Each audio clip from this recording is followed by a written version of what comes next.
ఈ కొండల్లో శ్రీ మహావిష్ణువు దశావతారాల దర్శనం చేసుకోవచ్చు. అవును, మీరు చూస్తున్న ఆలయం చుట్టూ కొండల రూపంలో స్వామివారి దశావతారాలు దర్శనమిస్తాయి. ఈ టెంపుల్ ఎక్కడుందో చెప్తాను, వీడియోను లైక్ చేసి సేవ్ చేసుకోండి. వీటిని కాజాగూడ హిల్స్ అంటారు. 250 కోట్ల సంవత్సరాల పురాతన కొండలు. ఇక్కడ 800 ఏళ్ల పురాతన అనంత పద్మనాభ స్వామి ఆలయం ఉంది. ఈ ఆలయం స్వయంభూ. ఇక్కడ కూర్మావతారం రూపంలో ఒక కొండ దర్శనమిస్తుంది. కూర్మం అంటే తాబేలు, పక్కనే మత్స్యావతారం, ఒక చేప నోరు తెరిచినట్టు ఒక కొండ కనిపిస్తుంది.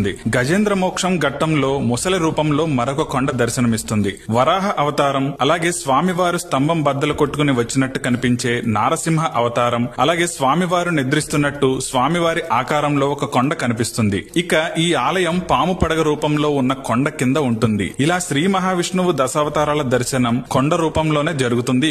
ఇక్కడ స్వామివారు ప్రత్యక్షంగా ఉన్నట్టు నమ్ముతారు భక్తులు. పురాతన ఆలయాలు దర్శించుకోవడం ఇష్టమైతే ఈ ఆలయం ఒక మస్ట్ విజిట్ ప్లేస్. మణికొండ